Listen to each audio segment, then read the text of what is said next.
नमस्कार, आपका हमारे न्यूज़ चैनल UK24 न्यूज़ में स्वागत है। होली के बाद बीजेपी कार्यकर्ताओं को मिलेगी दायित्वों की सौगात, तैयार हुई लिस्ट।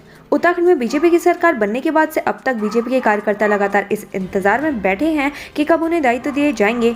आज बीजेपी प्रदेश अध्यक्ष महेंद्र भट्ट ने साफ कर दिया कि होलाश तक की वजह से फिलहाल लिस्ट जारी नहीं हुई है। लिस्ट पूरी तरीके से बनकर तैयार है। ग्रह नक्षत्र और अच्छे दिन को देखकर होली के 1 या 2 दिन बाद दायित्वों का बंटवारा कर दिया जाएगा।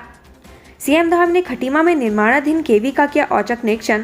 जनवरी 2024 तक का काम पूरा करने के निर्देश।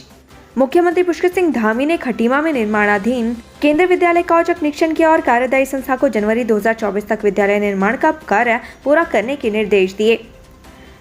पौड़ी जिला पंचायत पर बिना सत्र आयोजित किए 55 करोड़ का बजट पास करने का आरोप, अध्यक्ष का इनकार। जिला पंचायत पौड़ी एक बार फिर से वादों के घेरे में है। इससे पूर्व भी जिला पंचायत वित्तीय मामलों के चलते चर्चाओं में रही है, लेकिन यहाँ तो खुद जिला पंचायत अध्यक्ष ही विवादों में घिर गई हैं। इस बार जिला पंचायत की निर्माण समिति के सभापति और थैर क्षेत्र से जिला पंचायत सदस्य गौरव रावत ने जिला पंचायत अध्यक्ष पर ही भ्रष्टाचार को बढ़ावा देने का आरोप लगाया है। गौरव रावत ने जिला पंचायत अध्यक्ष के वित्तीय अधिकार को सीज करने की मांग की है। 5.5 करोड़ का पानी पी गए सरकारी विभाग, बिल चुकाने में कर रहे आनाकानी। हल्द्वानी में कई सरकारी विभागों पर पानी के बिल का बकाया है, जिनका बिल करोड़ों में है। वहीं हल्द्वानी जल संस्थान वसूली के लिए बार-बार अपील कर रहा है, लेकिन विभागों द्वारा बकाया नहीं दिया जा रहा है, जिसके बाद जल संस्थान के अधिकारियों का कहना है कि बिल न जमा करने पर आरसी की कार्रवाई की जाएगी। शारदा नदी में डूबे 2 बच्चों के शव 5 दिन बाद बरामद, न करे ऐसी गलती। शारदा नदी में नहा रहे 2 बच्चे बीती 28 फरवरी को डूब गए थे, जिनके शव को एसडीआरएफ ने 5 दिन बाद रेस्क्यू कर लिया। दोनों बच्चे नहाते हुए गहरे पानी में चले गए थे। एक बच्चा टनकपुर का रहने वाला था, जबकि दूसरा बच्चा उत्तर प्रदेश के बरेली निवासी था। शव को पोस्टमार्टम के लिए भेज दिया गया है। देहरादून में 70 वर्षीय बुजुर्ग महिला की गला रेतकर हत्या, मौके पर पहुंची एसपी सिटी। राजधानी दून के थाना पटेल नगर क्षेत्र में एक 70 वर्षीय बुजुर्ग महिला की हत्या की खबर है। बुजुर्ग महिला का नाम कमलेश धवन बताया जा रहा है। भंडारी बाग इलाके में स्थित घर पर महिला के लिए रहती थी। गला रेतकर महिला की हत्या हुई है। सूचना पाकर मौके पर पहुंची एसपी सिटी सरिता ढोपाल सहित पुलिसकर्मी पहुंचे हैं। फॉरेंसिक टीम भी मौके पर पहुंची है। पुलिस घटनास्थल की गहनता से जाँच कर रही है। साथ ही आसपास के CCTV कैमरों को खंगाला जा रहा है, जिससे आरोपियों की पहचान हो सके। गैस बजट सेशन के पहले दिन विधानसभा घेरेगी कांग्रेस। गैरसैंण में ही होगी कैबिनेट की बैठक। उत्तराखंड की ग्रीष्मकालीन राजधानी गैरसैंण के भराड़ीसैंण विधानसभा भवन में 13 मार्च से बजट सत्र शुरू होने जा रहा है। बजट के सत्र के दौरान उत्तराखंड कैबिनेट की बैठक भी भराड़ीसैंण में होगी। इस राज्य मंत्रिमंडल की बैठक में कड़े अहम फैसले लिए जाने की उम्मीद है। भराड़ीसैंण में विधानसभा के बजट सत्र को लेकर इन दिनों तैयारियां जोरों पर चल रही हैं। फुटबॉल प्लेयर्स के लिए अच्छी खबर, हल्द्वानी में बनेगा स्टेडियम, खेल मंत्री ने किया शिलान्यास। कुमाऊं में खेलों को बढ़ावा देने के लिए सरकार लगातार प्रयासरत है। इसी कड़ी में हल्द्वानी में फुटबॉल ग्राउंड का शिलान्यास किया गया, जिससे यहां के खिलाड़ी उभर कर आगे आ सके। वहीं खेल मंत्री रेखा आर्य ने कहा कि प्रदेश में खिलाड़ियों के लिए कई योजनाएं चलाई जा रही हैं, जिनका वो लाभ ले सकते हैं।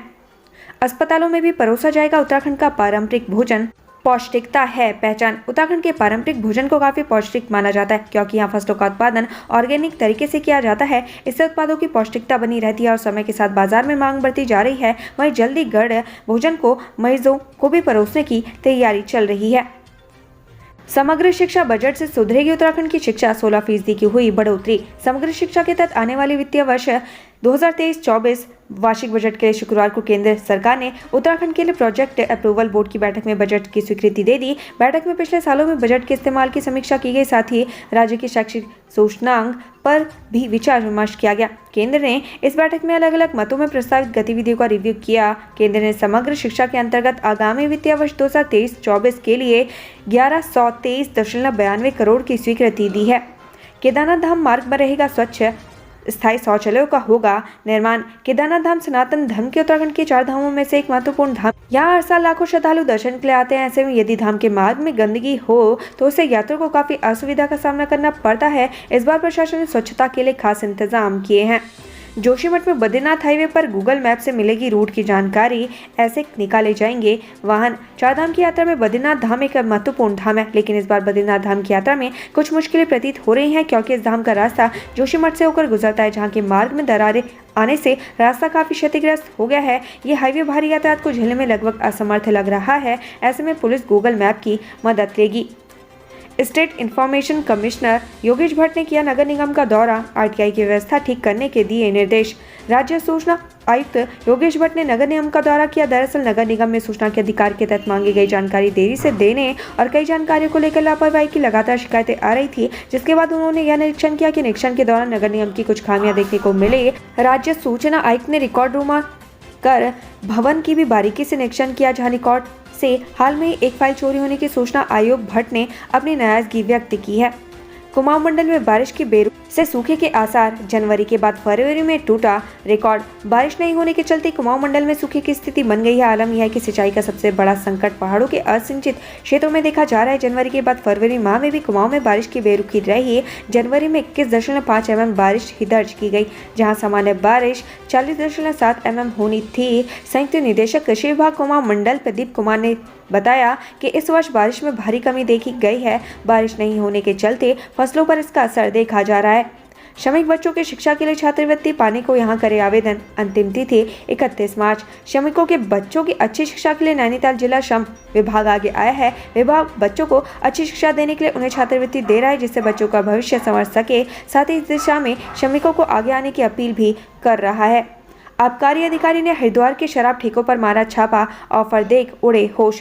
होली का त्योहार आने को है। वैसे तो होली रंगों का त्योहार है, लेकिन कुछ लोगों के लिए नशा करने का बहाना बन जाता है। इसलिए इस त्योहार में शराब की बिक्री आम दिनों से ज्यादा होती है। इसी कड़ी में हरिद्वार के आबकारी अधिकारी शराब के ठेकों पर स्थिति का जायजा लेने के लिए पहुंचे।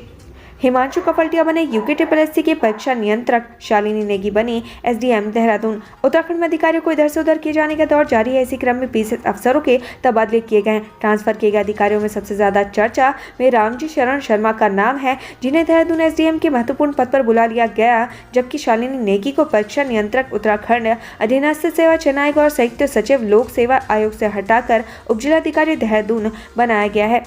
लापरवाही पर डॉक्टर सहित 6 कर्मियों पर गिरी गाज, किया गया इधर से उधर। पौड़ी में स्वास्थ्य विभाग के कार्मिकों पर लापरवाही की गाज गिर गई है। विभाग ने लापरवाही पर 6 कार्मिकों का ट्रांसफर कर दिया गया है। बताया जा रहा है कि स्थानीय लोगों ने इसकी शिकायत जिलाधिकारी से की थी। वहीं जांच के बाद विभाग ने ये कार्रवाई की है। केदारनाथ यात्रा की तैयारियां जोरों पर। रास्तों से हटाई जा रही बर्फ, धाम में घोड़े खच्चरों की आवाजाही शुरू। विश्व विख्यात केदारनाथ धाम की यात्रा तैयारियों ने जोर पकड़ लिया है। केदारनाथ धाम में भी अब बर्फ हटाने का कार्य शुरू हो गया है। केदारनाथ धाम में स्थित हेलीपैड से JCB मशीन के जरिए बर्फ हटाई जा रही है। इसके अलावा पैदल मार्ग से बर्फ हटाने के बाद धाम तक घोड़े खच्चरों की आवाजाही भी शुरू हो गई है। अभी भी 50 मजदूर बर्फ हटाने के कार्य में लगे हुए हैं।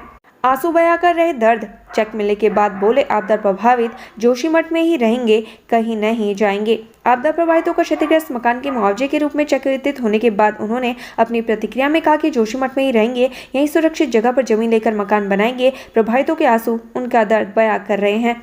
आम यात्रियों को नहीं होगी दर्शन में कोई दिक्कत, VVIP और VIP के लिए तैनात होंगे अधिकारी। केदारनाथ में VVIP VIP यात्रियों को दर्शन कराने के लिए BKTC और प्रशासन प्रोटोकॉल व नोडल अधिकारी तैनात करेगी। ये अधिकारी धाम में विशिष्ट राज्य अतिथि और गणमान्य यात्रियों को दर्शन कराएंगे। इस व्यवस्था से धाम में आम श्रद्धालुओं को भी दर्शन के लिए परेशान नहीं होना पड़ेगा। भगवान आशुतोष के द्वादश ज्योतिर्लिंगों में 11वें केदारनाथ यात्रा में VIP दर्शन व्यवस्था हमेशा सवालों के घेरे में रही है। इस व्यवस्था को लेकर मंदिर समिति और प्रशासन को लेकर आम यात्रियों ने नाराजगी रहती है, लेकिन इस बार VIP से आम यात्रियों को दिक्कतें ना हो, इसके लिए प्रशासन व BKTC अपने स्तर से कोई कमी नहीं रखना चाहता है। सोनप्रयाग से गौरीकुंड तक परिवहन विभाग चलाएगा शटल सेवा। पड़े यात्रा को लेकर ये अपडेट। चारधाम यात्रा में परिवहन विभाग सोनप्रयाग से गौरीकुंड तक शटल सेवा चलाएगा। परिवहन विभाग ने चारधाम यात्रा में सोनप्रयाग से आगे बड़े वाहनों के आवागमन को प्रतिबंधित कर दिया है। विभाग ने शटल सेवा के लिए गुप्तकाशी, फाटा आदि क्षेत्रों में संचालित 300 टैक्सी मैक्सी वाहन आरक्षित किए हैं। शटल सेवा के सुचारू संचालन के लिए 20 कार्मिकों की तैनाती भी की है। परिवहन विभाग ने चारधाम यात्रा मार्ग के बाधित होने पर वैकल्पिक मोटर मार्गों के सुधारीकरण को लोनीवी को प्रस्ताव भी भेज दिया है। चारधाम यात्रा में बाबा केदारनाथ की यात्रा मार्ग में जनपद रुद्रप्रयाग के सोनप्रयाग से आगे बड़े वाहनों के आवागमन को प्रतिबंधित कर दिया गया है। परिवहन विभाग सोनप्रयाग से गौरीकुंड तक शटल सेवा शुरू करेगा। सीमांत गांव को बूस्टर डोज की दरकार। चीन नेपाल सीमा पर बसे गांव का सूनापन होगा दूर। धामी सरकार के बजट से सीमांत गांव का विकास तेज करने की जरूरत है। चीन और नेपाल की सीमा से सटे उत्तराखंड के सीमांत गांव पलायन की गंभीर समस्या से जूझ रहे हैं। केंद्र सरकार ने ऐसे गांव की तस्वीर बदलने के लिए वाइब्रेंट विलेज योजना शुरू की है। वहीं प्रदेश स्तर पर इसके लिए मुख्यमंत्री सीमांत गाँव पर्यटन विकास योजना का खाका तैयार किया जा रहा है।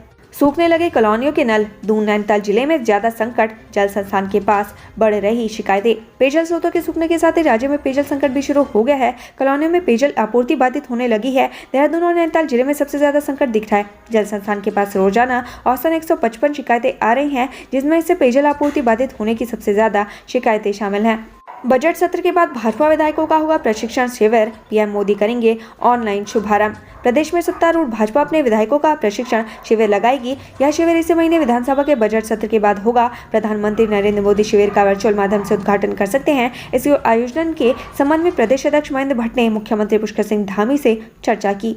अदानी के मुद्दे पर 13 मार्च को कांग्रेस का गैरसैंण मार्च, जुटेंगे प्रदेश भर से कार्यकर्ता। प्रदेश कांग्रेस कमेटी ने 13 मार्च को अदानी मुद्दे पर गैरसैंण मार्च का ऐलान किया है। इस संबंध में प्रदेश भर से विधानसभा सत्र के दौरान कार्यकर्ताओं का भराड़ीसैंण पहुंचने का आह्वान किया गया। प्रदेश कांग्रेस अध्यक्ष करण मारा ने कहा कि केंद्र सरकार की ओर से LIC, SBI और अन्य सार्वजनिक क्षेत्रों के बैंकों पर उद्योगपति गौतम अदानी के समूह में निवेश के लिए दबाव बनाया जा रहा है।